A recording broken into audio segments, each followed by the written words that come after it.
যে মানুষের রাজনীতিতে আসলে এই তরুণ প্রজন্ম তারা দল করতে চায়, রাজনীতি করতে চায়, ভালো। রাজনীতিতে আমরা এতদিনের রাজনৈতিক অভিজ্ঞতায় আমাদের একটা অভিজ্ঞতা ছিল যে রাজনীতিতে শত্রু কমাতে হয়, বন্ধু বাড়াতে হয়, শত্রুকেও বন্ধু করতে হয়, বন্ধু বাড়ানোর এটি হলো রাজনীতির নিয়ম। আমি যখন যুদ্ধ করতে যাব, আমার যদি 10টা শত্রু দেশ থেকে তাদের সঙ্গে আমি কোনো না কোনোভাবে আন্ডারস্ট্যান্ডিং করে আমি আমার মোকাবেলা করবো আরেকজন। কিন্তু এনারা আমাদেরকে শত্রু করলে কেন? আমি অনেক চিন্তা করে দেখেছি, এটা আমার অ্যানালাইসিস থেকে বলছি, আমার পার্টির লোকদের কাছে আমি এটা বলতে চাই এই জন্য যে তোমাদেরকে বুঝতে হবে কেন এটা করা হয়েছে। এইখানে সবচেয়ে বড় ইন্টারেস্টিং ঘটনা, এটা আমার ধারণা থেকে বলছি, আমার অ্যানালাইসিস থেকে বলছি, আমার দীর্ঘদিনের রাজনৈতিক অভিজ্ঞতা থেকে বলছি, এবং দীর্ঘদিনের আমাদের এই দেশে পরিচালনার এবং বিভিন্ন পর্যায়ে কাজ করার অভিজ্ঞতা থেকে বলছি। আমি জিনিসটা নিয়ে গভীরভাবে চিন্তা করেছি, তারা কেন হঠাৎ করে বন্ধু থেকে শত্রু বানাচ্ছে। পরে বুঝতে পারলাম যে রোগটা আমাদের সকলের হয়, বাংলাদেশের সব নেতার হয়েছে। সেই রোগটা এই তরুণ আমার বন্ধুদের মধ্যে সেই রোগ ধরে গেছে। সেটা কিসের রোগ? সেটা মানুষের আসর করে না, আসর হয় যে জিনের আসর, ভূতের আসর, আমরা ছোটোবেলায় শুনতাম। এদের হয়েছে ক্ষমতার আসর, হয়েছে ক্ষমতার আসর, মানে ক্ষমতা তাদেরকে ছুঁয়ে পাগল করেছে, ক্ষমতার নেশায় তাদেরকে পেয়ে বসছে, এখন ক্ষমতার স্বাদ পেয়েছে, এবং এই ক্ষমতার স্বাদ দীর্ঘস্থায়ী করার জন্য তারা এই ধরনের পলিসি গ্রহণ করছে।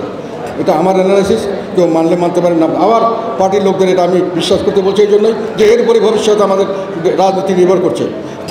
তারা এখন একটা ক্ষমতায় এসে গেছে, ক্ষমতার স্বাদ পেয়েছেন, ক্ষমতার উপভোগ করতে পেরেছেন, ক্ষমতার ব্যবহার করতে পেরেছেন, অপব্যবহার করতে পেরেছেন। ঠিক আছে। এবং সেই জিনিসটি থেকে আর তারা নড়তে চান না। যেমন ইতিপূর্বে আমাদের দেশে প্রায় যারা রাষ্ট্র পরিচালনা ছিলেন, একবার ক্ষমতায় বসলে আর ক্ষমতার থেকে উঠতে চান না, ক্ষমতার থেকে নামতে চান না। এটা আমাদের আগে শেখ হাসিনা হয়েছিল, এবং তার জন্য তারা নানান রকম পরিবেশ সৃষ্টি করেন।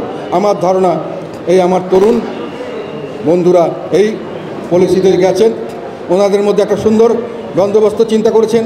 আমরা একটা দল করব, ক্ষমতায় কীভাবে থাকা যাবে, একটা দল করব সরকারের সুযোগ সুবিধা নিয়ে, সরকারের সমস্ত বাস্তব নিয়ে আমরা একটা দল করব। এই দলকে ক্ষমতা আনতে হবে, ক্ষমতা আনলে আমাকে প্রতিযোগিতা কমাতে হবে। বন্ধু বাড়ানোর কথা আমি বলছিলাম না, বন্ধু তো দরকার নাই, শত্রু বানিয়ে এদেরকে বের করে দাও।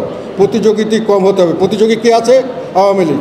সে তো গর্তে ঢুকে গেছে, তাকে কিছুতেই যেন সে না বেরোতে পারে, গর্তের থেকে যে না বেরোতে পারে। আওয়ামী লীগের সব লোক দোষ করেনি, আওয়ামী লীগের অনেক লোক এই আন্দোলনের সক্রিয় না হলেও নিষ্ক্রিয় হলো, সক্রিয় সমর্থন দিয়েছে। তারা দেশের কল্যাণে কাজ করতে চায়, তারা ভালো কাজ করতে চায়। অন্যান্য দলের দায়িত্ব তাদেরকে বাদ দিয়ে গর্তে ঢুকাতে হবে, তারা যেন নির্বাচন না করতে পারে। আমার একটা প্রতিযোগী অফ।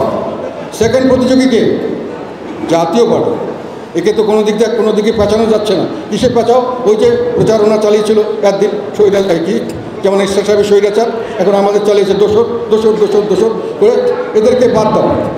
তো বাদ দিলে কীভাবে বাদ দিতে হবে? তো মাঠে আছে, মাঠে যেন না থাকতে পারে তার ব্যবস্থা করো, মাঠে যেন না থাকতে পারে। তাহলে 2জন প্রতিযোগী আউট হল। আর কে আছে প্রতিযোগী? আর আছে গেলে বিএনপি। ওকে না, বিএনপিকে ধাক্কা দিলে এত সহজে হয়তো করবে না। এখন আবার অনেক দিন পরে তারা আসছে, তাদের কাছে জনগণের প্রত্যাশা আছে, জনগণের সমর্থন আছে। আর জামাত মোটামুটি তাদের বন্ধু ভাবো না। তাদের পলিসি হলো এই 3টি দল থাকবো আমরা, বাকিগুলো তাকে রাখবো আমাদের ব্যবহার করার জন্য, এবং তারা হয়তো এর থেকে উচ্ছিষ্ট কিছু হতে পারে। এটা আমার অ্যানালিসিস, আমি ভুল হতে পারি।